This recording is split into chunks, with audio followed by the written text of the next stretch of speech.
All right. Welcome, everyone. Welcome to the Southwest Regional Manufacturing Association, or the SRMA. This event is called the Cybersecurity Alert. My name is Jeff Poirier, and I'm the current board president of the SRMA. I'm going to be moderating today's discussion with a few different panelists. Today, we have a roundtable event, and these events are designed to spur discussion and conversation regarding different topics that we have. So we try to do these on a monthly basis. Currently, obviously, we're virtual, but we usually do these in person when we don't have a pandemic on our hands. So thanks for anyone that's already currently an SRMA member. We want to thank you for your commitment to the organization. Your funding and your efforts help us, develop a manufacturing robust community here in Southwest Florida. For those of you that aren't current members, I know we have a free event today. We'd encourage you to sign up. If you know anyone that wants to sponsor one of these events, reach out. Our website is www.srma.net, or you can send us an info@srma.net email. Pledge your commitment to our group, help manufacturing in the region. Your contribution really helps, so I want to start with that. So today we're going to be discussing ways to keep your business and your bottom line safe regarding cybersecurity.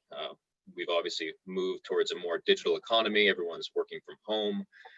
So it's created maybe a few bottlenecks, few issues for everyone regarding their security and their IT. So that's kind of why we have some panelists today. We want to go through ways to keep safe, ways to, I guess, improve your efficiency, not to get hacked or whatever the term might be. So at this point, I'm going to move forward. What happens at the end of this is we'll do some Q&A. If you do have long questions or something comes up after, you can email us at info@srma.net and address the specific panelists that you want to talk to, and we can actually connect you or we can answer that question for you. So we'd love feedback as well. Anything about today's event or something you'd like to see in the future, please just send us an email or contact one of the representatives, and we'll try to get that put in. So today's roundtable, we're going to feature 3 cybersecurity experts. We're going to ask each panelist a number of cybersecurity questions and get their opinion on how to stay in compliance and keep your business safe throughout the year and future years. So we want to really focus on business continuity in the area and ways to keep your data and your manufacturing business running. So obviously, it's a little more critical this year with 2020. Typically, every year we have a small jump or a small transition into new things we have to look out for from a cybersecurity perspective. 2020, I'd say the jump is more monumental as more people are using the internet and trying to work from remote. So before we introduce our panelists, I want to take a couple minutes and thank our event sponsor, Hughes, Snell & Company, professional accountants or public accountants. They're on the line here. So we really appreciate any business or even individual that can sponsor these events, really solidifying the manufacturing sector here, providing resources through the group that manufacturers can use here and utilize to help grow their business. So we want to use local resources, solidify our regional economy, and keep the jobs here. So that being said, I have Sharon and Erica here. Erica can do the speaking. Erica is with Hughes, Snell & Company, and she's going to give a brief introduction to their business. We're going to give her a few minutes to talk about what they do and what they can offer here within the community. So Erica, leave it to you. Thank you very much. Good morning, everyone. My name is Erica Harp. I'm a tax services shareholder with Hughes, Snell & Company, and we're very pleased to sponsor this event. Cybersecurity is a big issue for all of us right now, particularly. And as CPAs and consultants, we've been servicing the community for over 40 years, providing tax, accounting, and consulting services. Each member of the HSC team is committed to helping clients find solutions to even the most complex problems. Progressions of technology and changes in our economic conditions have required some careful planning, particularly some sudden changes on how we operate in the last year. Here at HSC, we've particularly implemented secure electronic delivery systems for receiving and delivering tax information and accounting information to clients. So we take the threat of cybersecurity very seriously. Most notably, this past tax season, we instituted our contactless delivery system for tax returns, providing service to clients during this difficult time. So you can visit Hughes, Snell & Company or HughesNell.com to sign up for a newsletter. Check out our blog posts. Particularly right now, we're about to put a post on for the PPP, a lot of people are going through the forgiveness applications at the moment. There's a few different types depending on the size of your business and the amount of funds that you receive. So we have some information that's going to be going up out there on that. We also have other timely articles that you can reference that may be helpful in your business. We also post things on Facebook.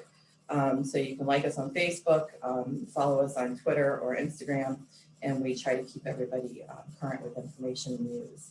So we appreciate this opportunity, and thanks again for giving us the opportunity to sponsor. And I'd like to turn it back over for the presentation, as that's a very important part of today, and we want to get started, I'm sure. No problem. Thank you, Erica. And just to reiterate, we try to connect both manufacturers and affiliates or associate sponsors within this group. And there are things that we'll discuss throughout the year regarding, federal grants, state grants, ways that you might be able to shave some off your bottom line. These firms, like an accounting firm like this, if they're part of this organization, they understand what we're pitching and the ideas and the benefits to you, they can assist you in getting that process implemented. It's one thing to know about some grants. It's another to actually go through the entire implementation process and get all the paperwork together. So we thank you again, Sharon and Erica, for being here, for sponsoring the event, and we're going to move forward. Next, what I'm going to do is I'm going to kick things off by introducing each panelist. I'm going to give them 30 seconds or so to give a background on themselves and why they're one of our panelists and the industry experience that lets them sit here today with us. So to start things off, we're going to start with James Ritter. James, if you can put yourself on volume. James is the founder and CEO of Pulse Business Solutions. He's here from Beach today. If you can go ahead, James, give us an introduction, what your firm does and how you integrate in the community. Oop, I think you might be on mute still. Can you hear me, James? Yes, here. Thank you. So we've been in business for about 15 years here in Southwest Florida. We deal with a lot of different IT security and cybersecurity for various manufacturers, whether chip makers to food manufacturers, et cetera.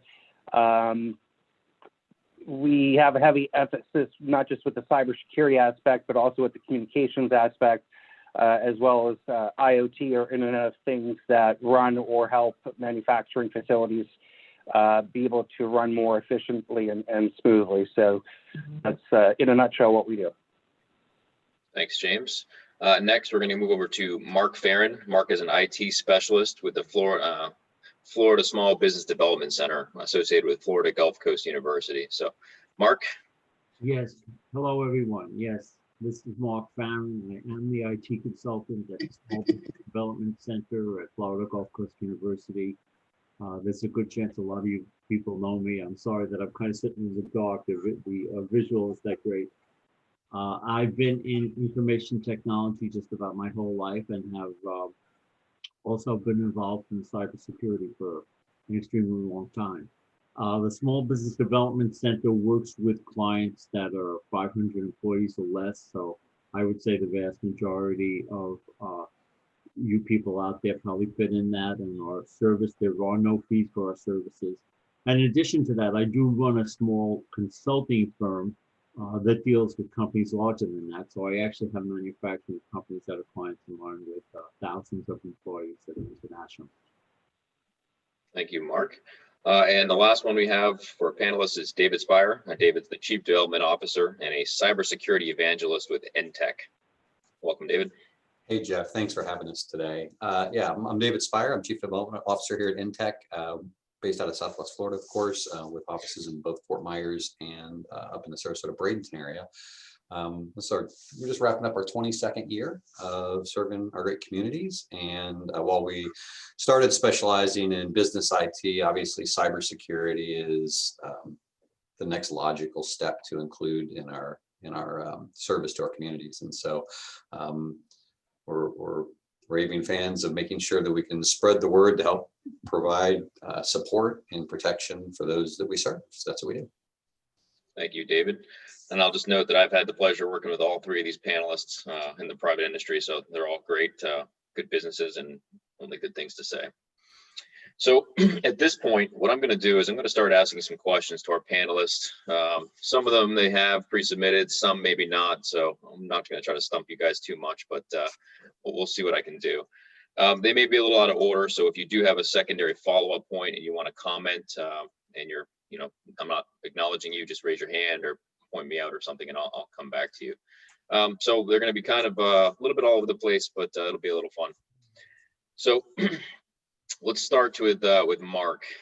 So let's see, is hacking like the movies, Mark? I mean, I see a lot of people sitting in a dark room. This is why I'm pointing to you, typing furiously and hijacking into your system. What is real hacking, or what does real cybersecurity mean to you, Mark? Right. Well, in terms of, I'll call it the hacking persona, what is the average hacking? There probably isn't anything. It does go out the board, from probably the guy in his pajamas someplace to vast teams. There is, for example, business email compromise, wire transfer fraud, which is a huge thing in the manufacturing. Those people usually are teams of 40 or 50. It's organized crime. It's a company. I guess you could call it a company with various people doing various things and, an organizational chart, and there's a whole supply chain to hackers. So there are people who make the code and then you could buy the code online. So you don't have to be a coder to be a hacker. So there's actually a lot of different, it's a real industry, hacking, and there are a lot of different parts of it. So there's no one, and of course the nation states do hack into manufacturing companies, and especially the supply, the power companies, the big boys in the trade. So. Okay. So Mark, when you say there's, teams or companies of people, I'm assuming those are either state sanctioned or not typically sitting within the U.S. border, right? Not sitting with the U.S. border. No. Now, if I want to be super, I don't want to pick on Ukraine, but that area of the world. Yeah. Okay, so maybe some Eastern Europe. Yes. So now, if I'm a regional manufacturer here in Southwest Florida and I have nothing to do with any of these countries, can I block all IPs from a different region of the world just to keep myself? So that's a good thought. That's not the end game. There is no end game. There is no silver bullet. So I don't want people to feel comfortable if you have someone go in and start blocking IPs, because that's not a bad thing. It's a good thing, but that's not, so the answer is yes. It's one of many things one should do. One piece of the puzzle. Okay, so there's going to be some other topics we bring up. There's hacking that we use as a general term to describe a lot of this stuff. There's hijacking, maybe a communications platform. There's phishing schemes and spear phishing schemes and ransomware. What is the, I would say, top threat to the businesses we have in, I'd say, this area? And we'll start with you again, Mark. What should we look at? If I was going to name one top thing or one area of vulnerability, or one vector where they come in, I would say it is users, and I would say it is email, and it is kind of both spear phishing, going after a particular person, maybe someone in accounting like AP or AR, or something where they get into that kind of email, or just phishing in general, and hopefully someone's going to click through on some path. Okay. I would say that's probably the vast majority of points of entry, unfortunately. Okay. And then just David, can you describe what spear phishing is for the audience if you're not aware, or even phishing in general? I know it's a relatively new term in IT cybersecurity. Yeah, you bet. So phishing is, as I described, is more of a broad brush approach, right? So they're going to send an email out, and I often joke in our trainings, it all started with a Nigerian prince with $9 million to give you.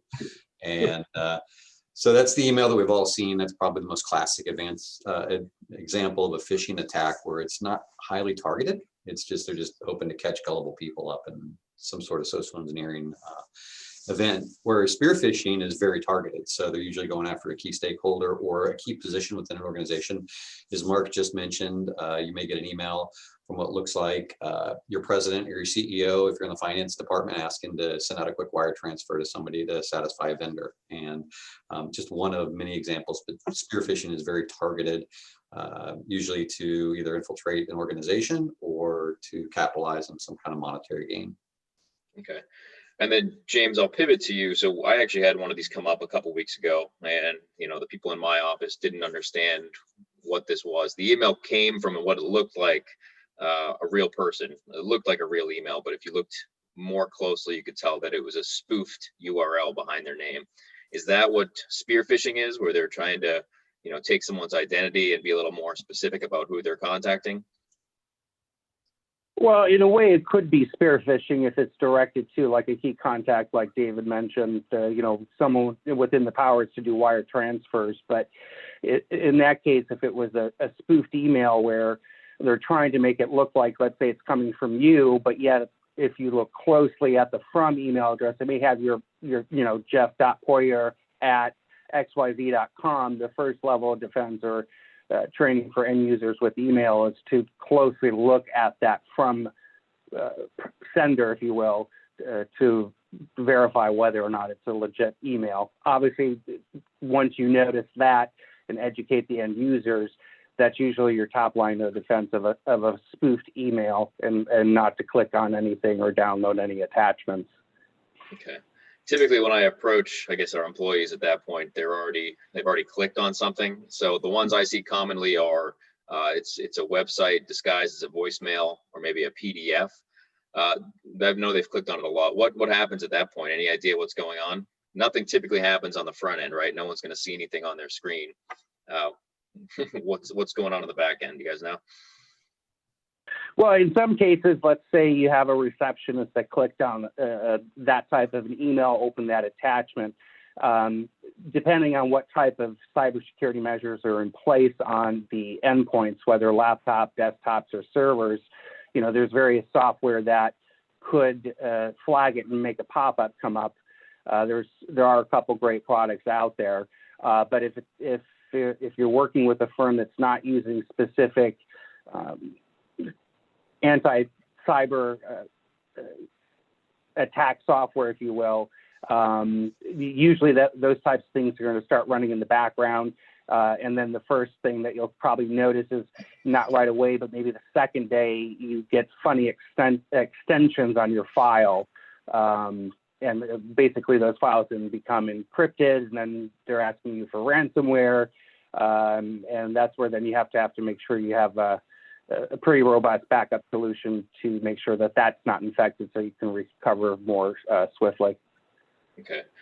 Now, this will be for David. I know, we try to reinforce good IT policies from our side as a business, but the IT is there as a secondary layer of support.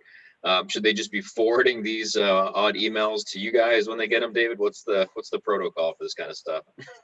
Yeah, I mean, first and foremost, don't click or open anything that you think in any way, shape, or form could be malicious, because the exercise of undoing that is incredibly painful. In some cases, maybe can't even be done, to James's point of we don't have the right disaster recovery or business continuity plan in place. So yeah, I mean, send that over to your IT partner, your IT team, whatever it might be. They have special tools to be able to diagnose it, to know that it's safe or good. It's the old ounce prevention is worth a pound of cure. So it might delay a response by just a little bit to make sure it's clean, but it's really the only way to know for sure is to get it in the hands of an expert that can properly analyze it and make sure that it's clean. Okay. So if they're spoofing someone's email, is it worthwhile to contact that person, let them know your email is being spoofed, so they can send out a general email, just in terms of helping each other? Yeah, absolutely. I think it's good protocol. Another thing to do is never respond back to the email, as a best practice. If you get something that looks a little suspicious, communicate with that person in a different methodology. Send them a text message, pick up the phone, make a phone call. If it is email based, because to Mark's point, these are very sophisticated, smart individuals, and they're really looking to socially engineer you. So they will engage in a conversation. They will have an excuse for everything, regardless. And there's always a great story behind it. They're specialists in what they do, right? And so, but the best thing we can do is come together as groups and start to pass that communication forward and let people know, because it may be that they've launched an attack against a contact list, and so all of a sudden they've just used all your contacts and fanned it out. But yeah, so you got to get it to the people that can understand the root cause of the damage and create a communication plan. Really, we'll talk about this later, but in some cases you just got to invoke your incident response plan that you should have drafted long before this ever came up. That'll be a takeaway for today's conversation. Mm. Another takeaway that typically comes out of these IT meetings, Mark, is what's the, whether it's the common denominator or the weak link in the chain when it comes to IT? And I'm looking for a specific answer here, even though. You mean the most vulnerable area or something? Or? I'll kind of answer it for you. Is usually it's people, right? It's not the software you're running and all that. Especially today. Yeah, I would say in the last 2 or 3 years, the technology has, especially with AI, artificial intelligence, the technology is getting better. It's just easier to hack the people than create another, malware program. It's just easier to spoof the people. Yes, people are more vulnerable than machines. Yep. Typically, it's social engineering that's getting into some of these more than anything else, right? So that being said, Mark, what do you think? As a manufacturer specifically, what are things that we want to look out for compared to just the general industry or anywhere else that's getting hacked? Yeah. Okay. Well, what's unique about manufacturing? It is a unique vertical. And one of the things is, what people still call operational technology. It's not just informational technology. You've got machines. You've got sophisticated machines. You've got electronic machines now. It used to be just mechanical. I think all guns children are electronic machines now. I think all guns children have electronic machines that are some way or other attached to the internet. So they're IoT, Internet of Things, all that stuff. So, that's the unique area. That unique areas you have sometimes called technology and non-carpeted areas. That's the unique area I would say, and that adds a whole different dimension. Which I'm sure we'll get into. But if you want to talk about unique areas, I have found, and I've been in this business a long time, that a lot of industries don't pay attention to technology and don't pay attention to cybersecurity. I think manufacturing is one of those industries that probably pay less than most. We could go into the reasons, the money's tight and sometimes, the profit isn't that high, whatever, but it is, I don't know, did it come from a technology sector? It's not like you're software developers, so you're not thinking about this all the time. So that's another obstacle I think is kind of unique to the business. Sometimes the vertical is kind of slow to technology and cybersecurity or resistant to it. Okay, thanks, Mark. So Yeah. Manufacturing. There's a few other points with manufacturing too. Some of them use design software. You've got machines that run on certain softwares. So when it comes to machines, and I've seen this personally a few times, is you've been running a machine for 15 years and you're running Windows 7 on a PC.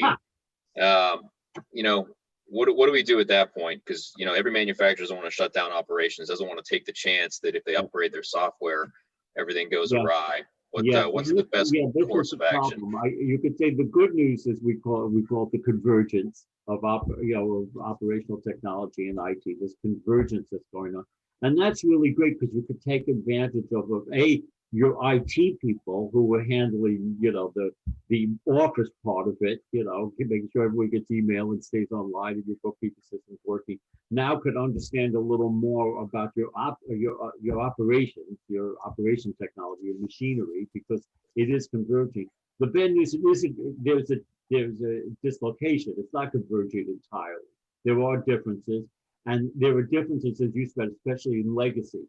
So very often, especially operational technology stuff, it is Windows 7. And I got on Windows 7 because they never upgraded that software.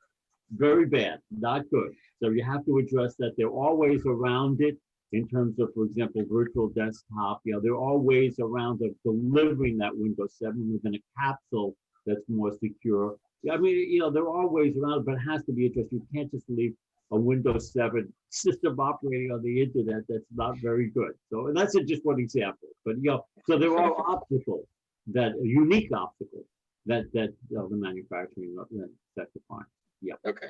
And James, I guess same question. What do you do with manufacturers that are running legacy software and they swear that it's critical to their infrastructure? How do you migrate them off of that, or what's your typical game plan? Well, I think it also starts from the top with the vendor. Let's say that vendor software cannot run on a newer operating system because they've not invested internally for their product to be able to run on a Windows 10 machine. It has to run on Windows 7. In some cases, in that scenario, if it's critical to the line of business side of the house, there are some ways that you could segregate that specific computer away from the primary network, where you connect it into, let's say, what's called a DMZ area, where it's only, if something happens to that computer, it's only going to affect that computer in a way. But then, of course, then it's also educating the client to let them know that because it is an outdated machine and can't get the patches or security updates, that machine itself could be its own risk until that vendor can get their software up to date to run on a newer platform. Okay. All right, we're going to pivot a little bit to digital workplace. We've moved a little bit with pandemics. We're all here virtually talking to each other for a reason. Have you guys seen an uptick in any issues when everyone's migrating to completely web-based, or is everyone's internet set up? I mean, what do you see as the main issues when they're migrating to offsite work? And I'll go with David first. Sorry, Mark, you'll go next. That's okay. I'll jump on this one. It's as we like to say in our industry, the edge of the network is moved, and so for a long period of time, we just had to secure the internal network of the organization and maybe a few key employees that we could set up on either a terminal server or some sort of secure remote work situation. When we've got large percentages of the workforce that have moved outside the network, it absolutely complicates things.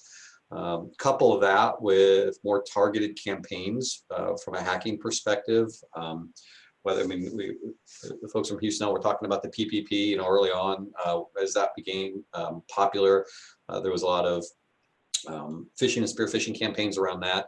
A lot of those locate COVID heat maps. So you click to find out where the outbreaks were happening. There was a lot of malicious payload and those types of things that people were falling victim to. But as we look to kind of a new normal where we do have more business agility, as we like to call it, securing that home environment becomes really, really important, because we've got intellectual property we've got to protect as the manufacturing community in so many cases. And so it's a different type of risk, right? I think that on the internal side, a lot of the risk revolves around a stop in production and workflow.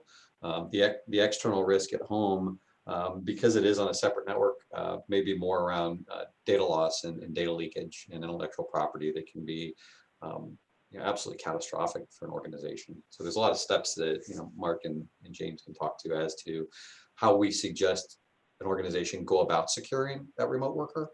But it's got to be part of your strategy. If you just assume that they can just crank it up and maybe they're working on a home laptop or even a corporate issued laptop, like, the security posture looks different once they leave the internal network. So we actually dealt with something similar. Our internet upload and download wasn't sufficient to have the whole group work from home. So at that point, we had to make decisions on how we handle that. What do you see? Do you see this being put into kind of a plan or a business continuity plan, Mark, for companies moving forward? Is have the sufficient resources for offsite work just in case? Oh yeah. Well, first of all, there is a new, I mean, life has changed. And as David said, the amount of attacks has increased, and because people are working home for a whole variety of reasons, the vulnerability has increased. So it's like the perfect storm kind of thing. That's number one. Number two, there is a new normal. I mean, the whole digital transformation, whatever you want to call it, has accelerated. I mean, we're all used to this. I have a lot of clients, as they return to the office, less people are returning. People are going, can I continue? I'm more productive here. Can I, I'm an AP clerk. Everything's, going on. Right? Why am I going back there? Why do I have the 2-hour commute or whatever else going on? So there will be a new normal. There's no question about it. We're not just going to jump back to the old way. So for a variety of reasons, this has to be taken into account technologically and cybersecurity. Again, because there are more threats and there are different threats.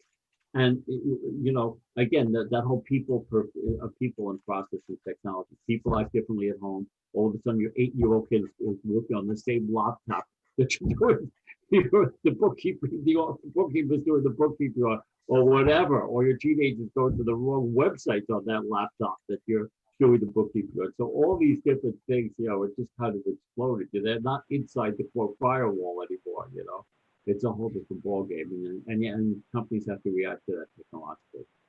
Okay. I guess we're moving to James. Do you see a migration towards cloud services compared to an on-site server? I know I've toyed with both of this, and from the manufacturing side, I always associated having the on-site server as some way to, keep more control of my IP, or maybe I run some heavy programs on our internal server. What are you seeing are you migrating? What are you noticing, James? I think it's kind of a mixed bag. I would say maybe 30% have opted to move certain things to the cloud, such as a virtual desktop that's not running so much resource-intensive programs. Can you take a network environment with a heavy running software and put it in the cloud? You most certainly can, but you need to be cognizant of the pricing based on the consumption of data that's going up or down, to the memory being installed to that server, et cetera. And in many cases, when you look at the numbers, it just doesn't make sense in some cases because it's cost prohibitive. But I think for those that don't have such intensive running applications, the cloud can be good, but you also have to incorporate, like David mentioned, your incident response or continuity recovery plan, because let's say, like we all seen, Netflix has gone down, Zoom has gone down, Microsoft's gone down, and next thing you know, your data or those desktops or servers are in a data center that you can't get to, and you have an outage of 12 hours. Well, how detrimental is that to the impact of the business? $15,000 an hour of lost revenue, for example. So before choosing that cloud option, it's in many cases it's better to have on-site and to make sure you have more than one internet circuit. And now with the pandemic, you can get fiber gigabit service a lot cheaper than you could have a year ago because there's just so much people opting in for that. So it's bringing the pricing for that type of service down. So just to reiterate on that point, can you define, I guess, intranet and internet, and how that might still be, viable if you lose internet? So your internet obviously is your connectivity to the cloud, if you will, if you're going to pulling a web page or email. Intranet can be a server that's running a SharePoint instance, for example, where you're housing your own internal policies and procedures. So that would be the biggest differences between the two. Yeah, and I guess in the way I was envisioning it as well too is, intranet, TRA at the end there. That's your internal server network. So if you do have an on-site server, you can still use that without internet, right? That's correct. So basically, if you have a file sharing server in your office and you share resources, you all work off a server, and you do lose your internet connection, you can still run off your intranet connection, and you can still use the files and share work and all that. If you are cloud hosted, that obviously isn't a reality anymore, right? That is correct. So there is a little bit of redundancy there, having maybe a file server on site that everyone can share instead of having everything hosted. So I'm sure what we're going to find out from this pandemic is it's a balance of a few different, pieces of technology and ways you can mitigate. We can't predict everything, but we can get somewhat good at it. So David, over to you. What would you do? Do you guys go in and do you assess a business at that point, try to find gaps, kind of a gap analysis for your IT and cybersecurity? Is that something you guys offer? Yeah, that's always a good first step, especially if you're not sure where you stand and where you want to go. I mean, it really all starts with a plan. And so I know it's important to look at both components, your infrastructure as well as your cybersecurity and resiliency. NIST has published a framework that's really good to use to first identify what assets you have and how we're going to create detection and remediation and reduce the risk. So that's always a good place to also start. But before you can create a plan, you have to understand what your baseline looks like, where you want to go and what we're trying to accomplish. And those assessments are always a great place to do that from. We just can't assume that we're in good shape. Just because it turns on doesn't mean it's in good order, right? And I think that's probably the biggest fallacy or assumption in technology is as long as it keeps coming on, we're good, we're safe, we're current, and it's just so not true. The case. So, as a manufacturer who may not be, well versed in IT, it's just like kind of a subject we know.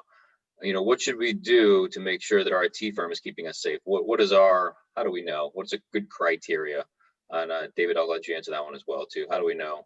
Yeah, so number one, if you have to ask, you should be concerned, right? And so I think in this day and age, what we're finding is in so many cases, it's like trying to push a rope on this topic. The Southwest Florida in the smaller business community is starting to understand and listen about the risk that sits out there. I think that for so long, people believed that it was a big business problem. It was a Lockheed Martin problem. It was a Lowe's and a Home Depot and an Equifax problem. That's just not the case. It's just not the case. The hackers and the bad actors can monetize business disruption so well that everybody is a target. And so getting back to regardless if it's an internal IT team or external, if they're not coming to you with a plan and making the finance department scream bloody murder about how much it costs to protect the organization, then you probably need to reassess who you've got steering that ship, because there is a limit to what we can do. We've always got to find that balance of cost versus value, but it's one of those things that, you can engage third parties to come in and do assessments just as independent third parties, which is always a good way to look at it as well. But if you're wondering, you're probably in a bit of a bad way. Just don't assume. Everybody thinks that they're good and they're getting the thumbs up. And the other thing I would say is find some way to validate it, whether it's vulnerability assessments, pen testing, those third-party assessments, user awareness, phishing campaign results, all those kind of things. We got to validate it.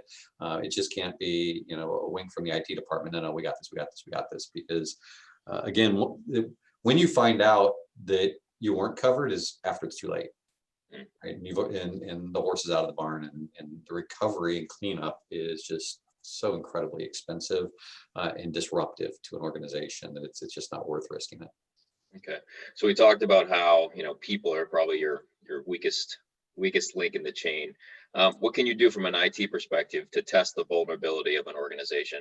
And I'll let James, if you want to answer this first, and then maybe David, you can go next. So how do you do that, just to make sure that everyone's on their game? Yeah, David hit the point where there's various platforms for end user training on cybersecurity, the do's and don'ts of email, but then also there's a component of that where you actually test it, where emails are going to be sent out that look like they're legit to the end user, and they're going to see if it was opened and clicked, and it will report on who clicked what. That's one of your first steps, because in most cases it's usually it's between the chair and the keyboard or the end user that's causing these items. But also, in addition to that, just making sure that in our case, we partner with a third-party trusted vendor to make sure that they do their own independent assessment or pen testing or penetration to see if they can get in. And then those results are validated by them and an outside auditor that adhere to the various NIST protocols for security framework. And in many cases, I think there are software utilities out there from various managed service providers that can run internally its own set of threat assessment, which would then email the key contact various reports or IT department, et cetera. So there's various layers of what could be implemented. Okay, David, anything you want to add to that? No, it's so easy for us to focus on the network and oddly speaking, most people don't even look at that, but I think that's the most natural thing is, hey, let's do a network assessment, make sure that we're secure and we're patched and we're up to date.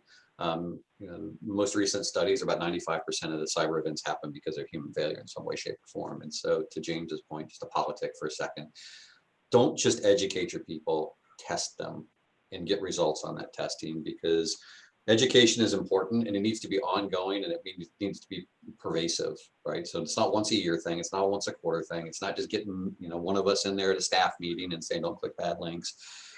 We've got to test it. We've got to measure it. We've got to retrain those, because the best system in the world doesn't work when only one person can get compromised. That's all it takes. It takes one.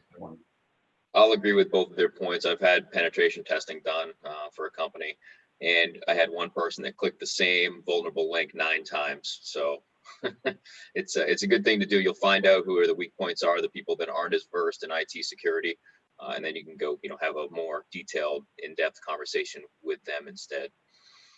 So Mark, most IT platforms, most Outlook, web-based, where am I going with this?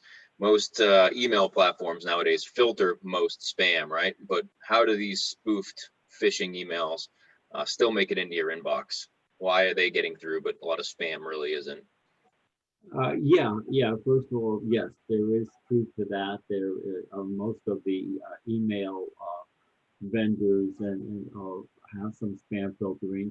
There is also really great, if you want to call spam filtering, endpoint protection, things that include email, that are getting much more sophisticated. There's a whole new generation that does include, again, artificial intelligence and machine learning. So the new stuff coming out is far more advanced.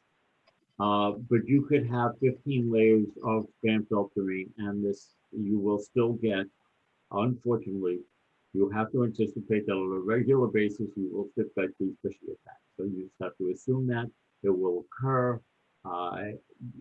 Again, the technology is getting better. What can you do? It will occur. Yeah, it's a cat and mouse game, right? There you go. Okay.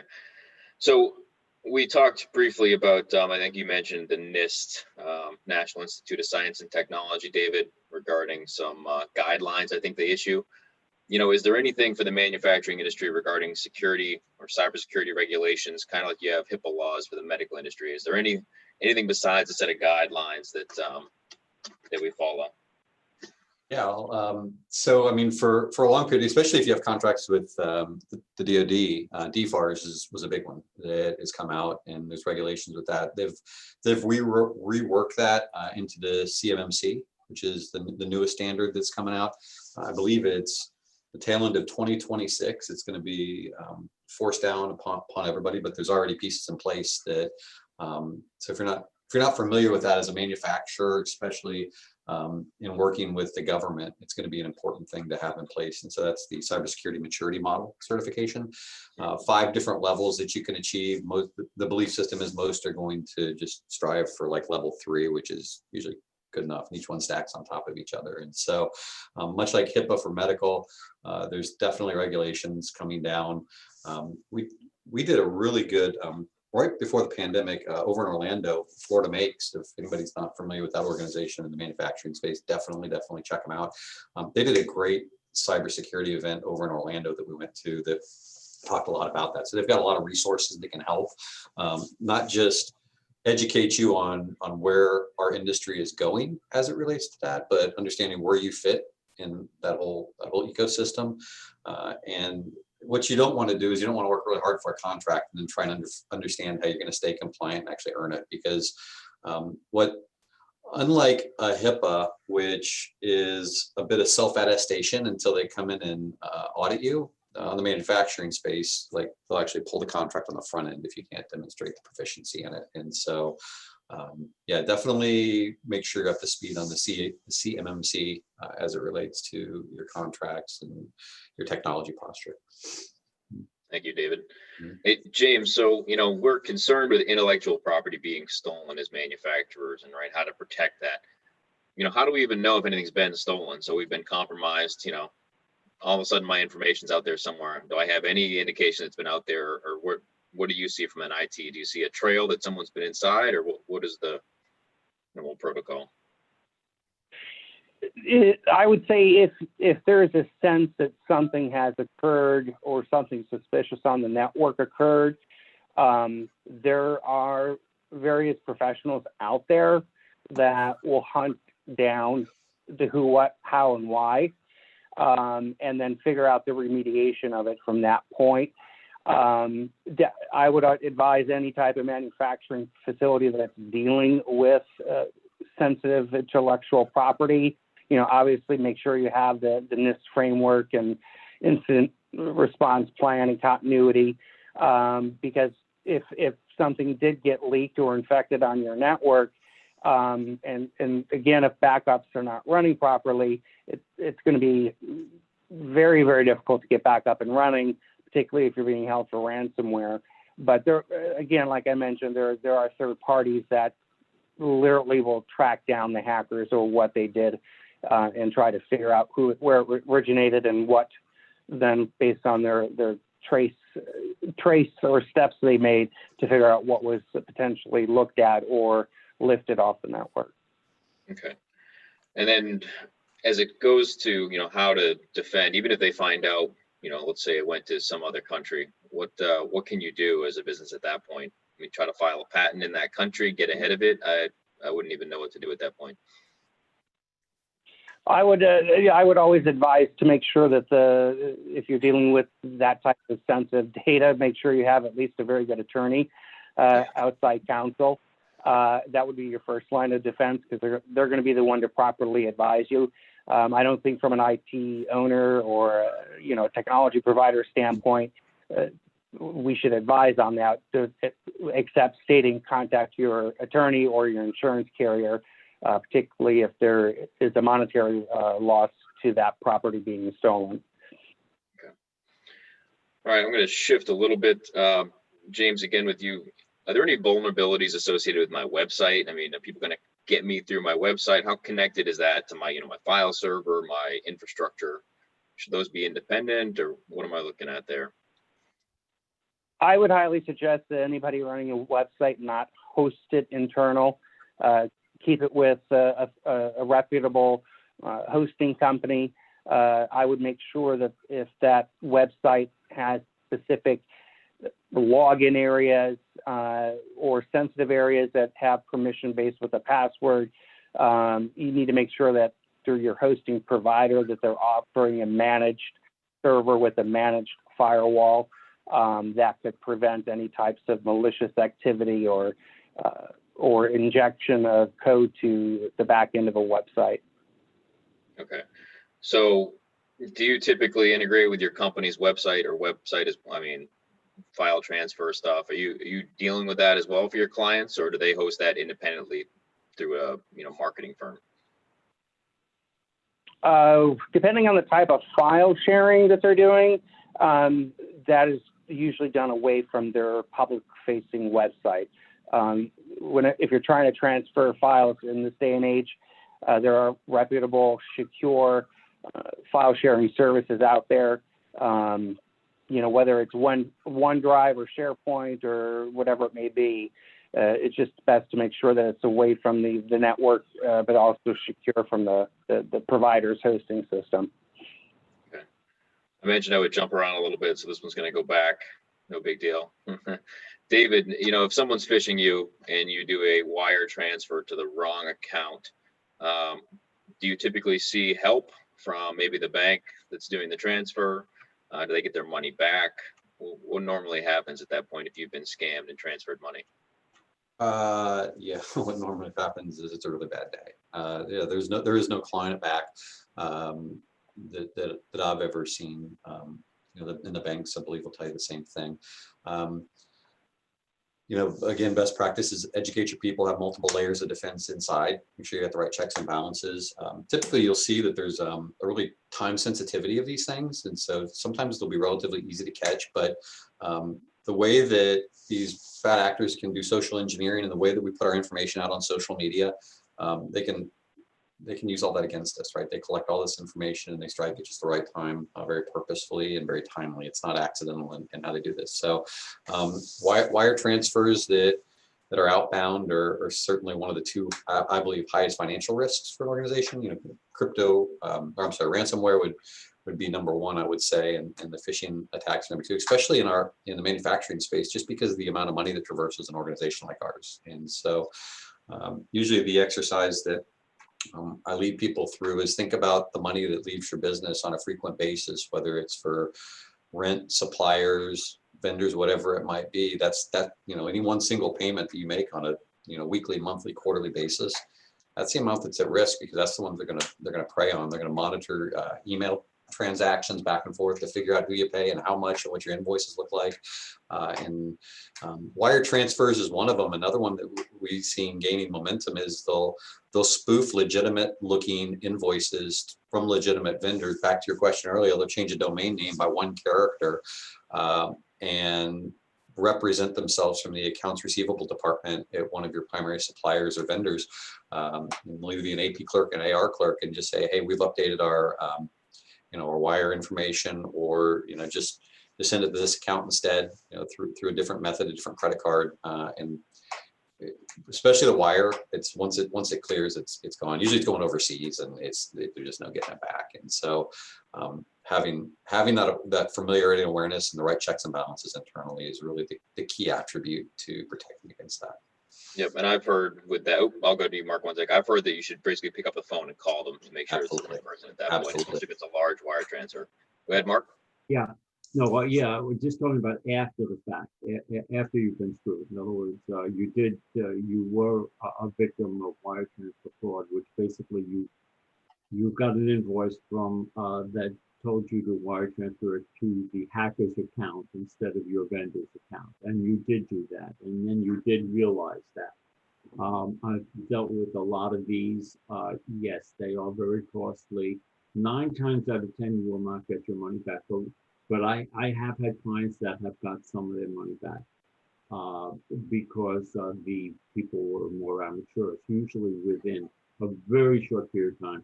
It is distributed to 50 and then literally hundreds of different banks. So it just gets dispersed throughout the world to all these rogue banks really quickly.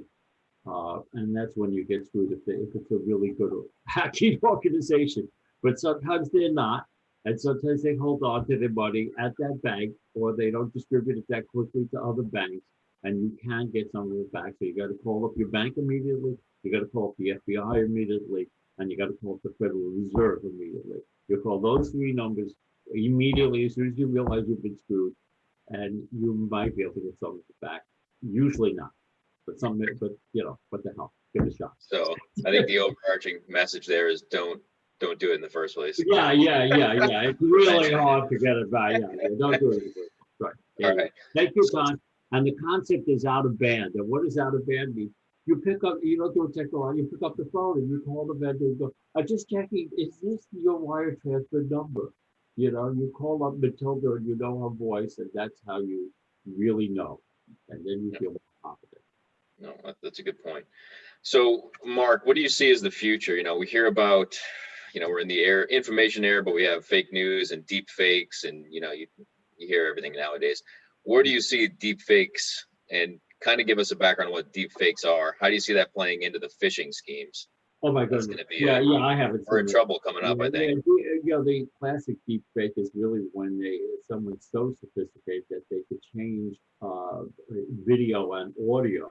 So all of a sudden you have a video of me saying, I don't know, person like a Banshee or something like that, or, you know, say Hitler, who the hell knows, you know, but it wasn't me. It was somebody who's really good at, I'll say photoshopping, or this is Photoshop, but let's use that vernacular, photoshopping me to come out with phrases, or a politician, or something like that. So all of a sudden you're on a Zoom meeting with somebody who they're saying things that it's not them, it's simulated.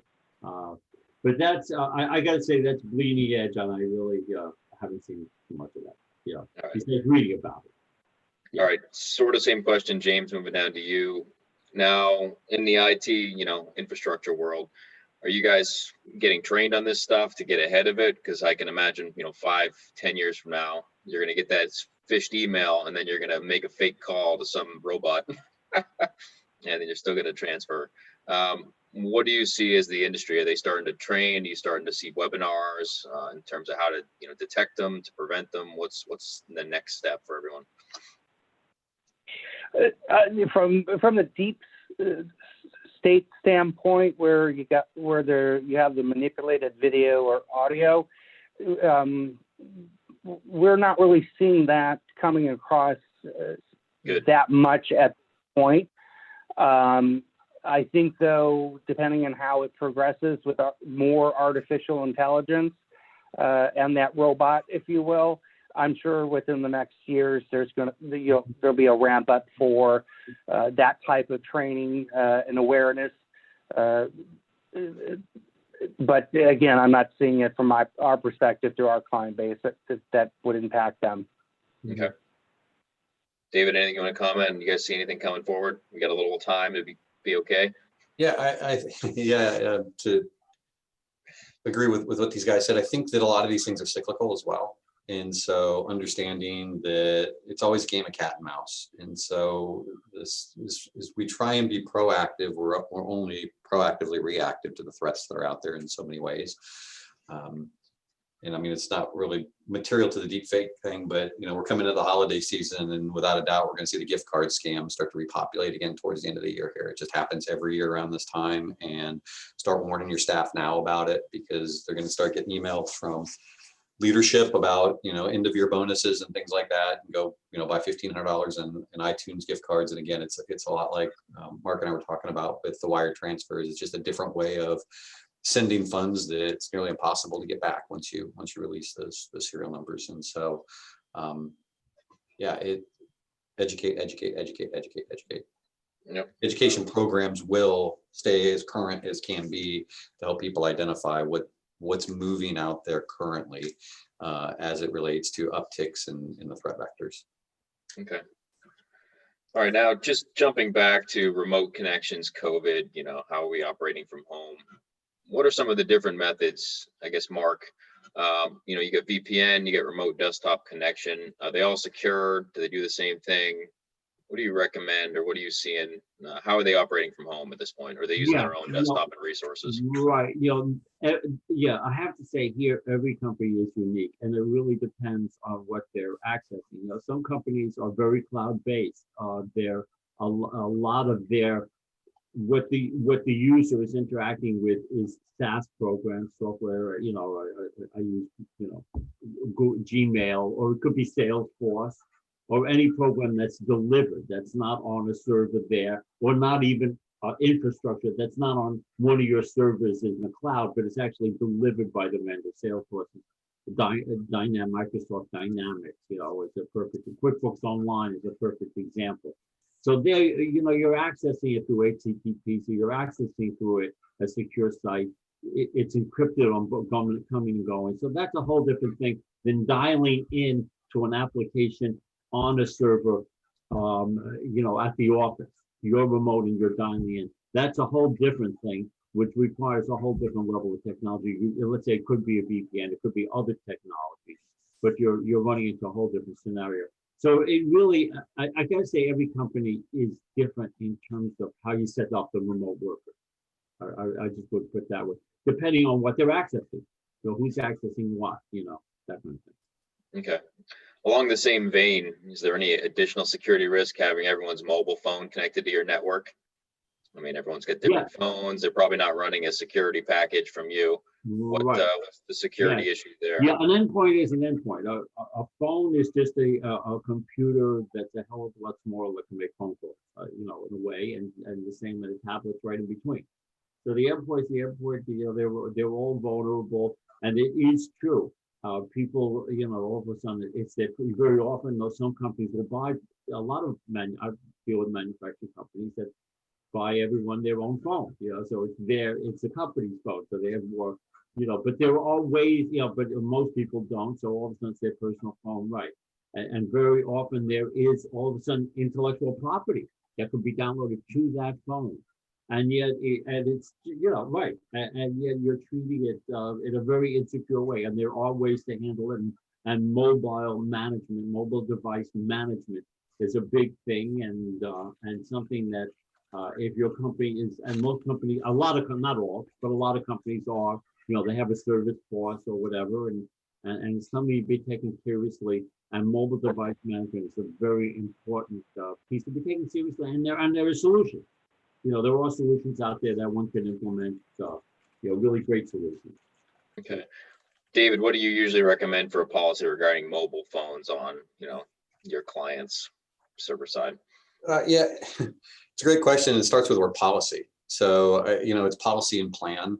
I think of 4 acronyms that popped to mind. James mentioned one in his introduction, which is IoT, right? So the Internet of Things is really changing the landscape of our lives. And I think that enforcing some sort of 2-factor authentication on those devices is absolutely critical.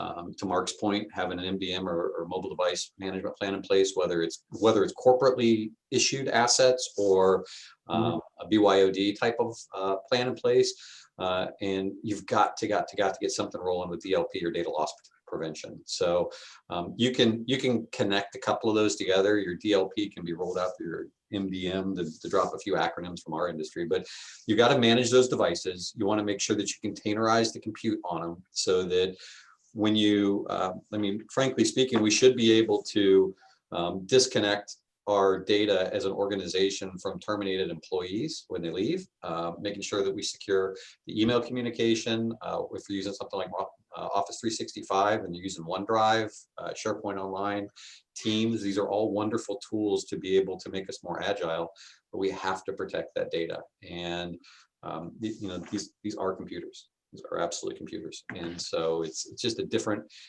way that edge keeps moving, as we talked about earlier. But it starts with the right plan and the right policies on who can do what, where, and when, as it relates to those corporate assets and information. Okay, I can't say that I've seen a cell phone plan in many locations. Typically, you ask for the password, and they don't distinguish what type of a device you're connecting. So it's probably something good to have into your plan. James, do you have anything more to add to that? Endpoints, network management, and how to keep, I guess, the number of endpoints limited, or at least the ones you want on the network. What does a guest network have to do with that?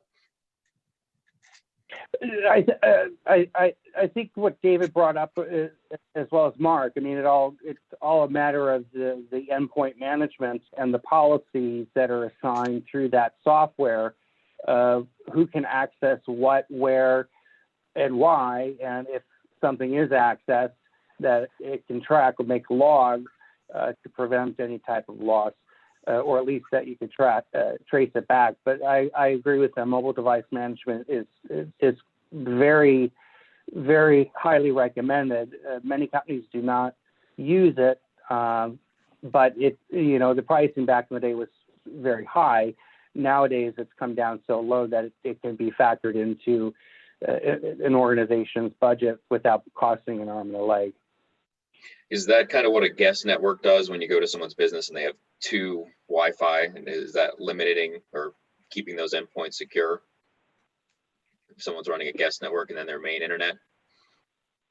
Well, it's going to make, if there's a guest network, hopefully that guest network is segregated completely from not running through the main network. It's truly a guest network. But that would have to be the mindset of the in-house IT or the provider that they're currently using. Okay.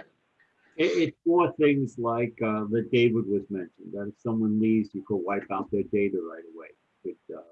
You could just close the phone right away. You could take away their password so they can't get into the phone.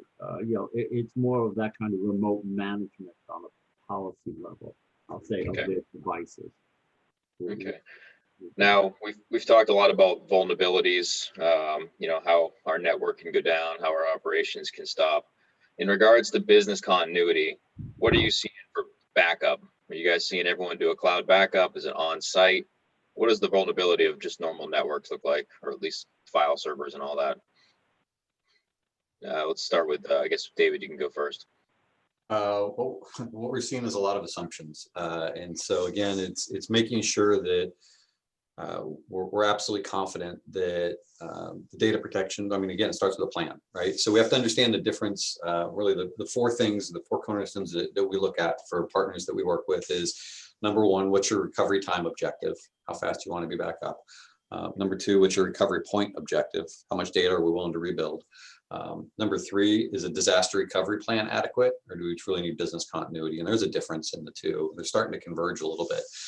But having a business conversation around what that looks like and then offsetting that with the investment piece of it, right? Again, there's always a balance in the two. Typically, the first statement that we get out of stakeholders is downtime is not an option until they see the price for downtime. They're like, all right, a little downtime is going to be okay. We'll figure out how we find that balance. And so we're finding more data being moved to cloud-based backups, but in our belief system, it should be on-premise and cloud-based, but it needs to be protected in both cases, especially with the advancements of ransomware being able to crawl across networks and encrypt backups now as well. So it should be on-premise and off, but it should be completely managed. And so what we can't have as organizations is the old set it up and forget about it. I'll get the email from Acronis or whatever my backup software is if it fails, right? It's these are complex things, and we need to make sure that they're image-based backups, not just file and folder, because even if you have the files and folders, you can still recover, but you multiply the recovery time significantly. And that's why identifying the recovery time objective is so important, because it allows us to have a real conversation. We found that most business owners think that, like, we got my backup, I can get back up and go in almost no time. And it's just frankly not true. And so getting on the same page with that, whether it's an external partner like us or James's organization, or it's an internal team, having absolute clarity on what that looks like, what your disaster recovery plan is it written?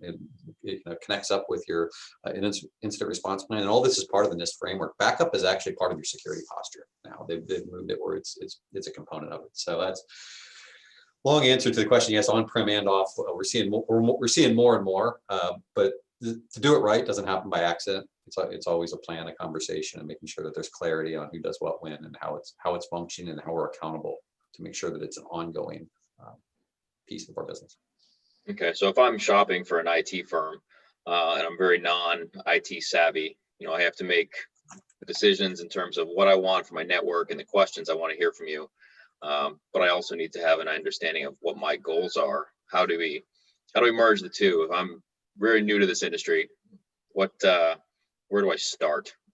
Go ahead, Mark. You want to answer that? Yeah, I think I'd be a good person to answer, because I'm a third party here. And I think I hate to say it, but I think I would call the SBDC and ask for Mark Farron.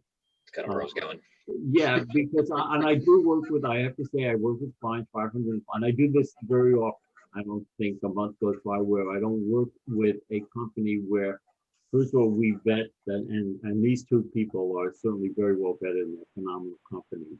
I've known Intech for all 22 years they've been in existence, actually. And also Pulse I've known for years and recommend them.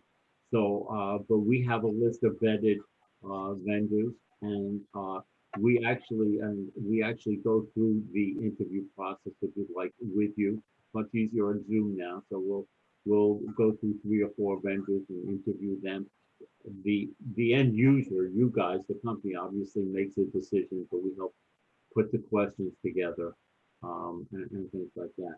And also with cybersecurity, as David said, a lot of MSPs, a lot of either the internal staff or MSPs aren't that. Cybersecurity might not be their strong suit. And that's okay too. They might need help. And I've worked with clients and MSPs to contact with them with what's called MSSPs, managed security solution providers, people who are really experts in the field, to help those MSPs, especially with, Dave was talking about CMMC, we have the Department of Defense contract, and that MSP isn't really knowledgeable about CMMC. They need help, so we try to provide them, so it's a really win-win-win. It's a win all around for the MSP, for the end client, and everybody around. So that's my advertisement. No, I will second that. I've worked with the SBDC both from Mark's perspective and Kevin Brady, who's probably on the call here. They've helped out a ton. They'll give you free consulting. They'll come in and help analyze your business, resources and all that. So definitely, if you're a small business in this area, I would reach out to the Small Business Development Center and see what they can do for you. Even if it's just to point you in the right direction, it definitely helps. So we're getting towards the end of the presentation and the roundtable here. I want to take a minute. Is there any points that I've missed? You know, I'm not the IT professional here, so I want to know if there's anything you guys want to cover that I might not be aware of, that the crowd on this call might not be aware of. So you guys just want to raise your hand if you got a point, or you can go ahead, James. Going back to your last question, that let's say you're proficient in the manufacturing world, but you're not proficient in the tech side of the house. There are regional manufacturing extension partnerships within each state, or MEP. They can be a great resource to get you all of the NIST or technologies in cybersecurity information that you need to protect yourself. So there are resources out there, and I can send Connie the link to how to connect with the local MEP center. But they're a great resource to help protect and plan and educate you on the technology and what should be in place. That's a great point. Finding the information is usually hardest for us non-IT specialists. David or Mark, any kind of a closing statements? And then what we'll do after this is we'll go through and have you guys give your contact information in case there's anyone that wants to reach out to you directly with questions or anything like that. Okay. Yeah, I just like to say, and I think we've kind of said this, that it isn't cybersecurity is not a technology. It's not like you buy a thing, you buy a box and you put it there and now you're safe.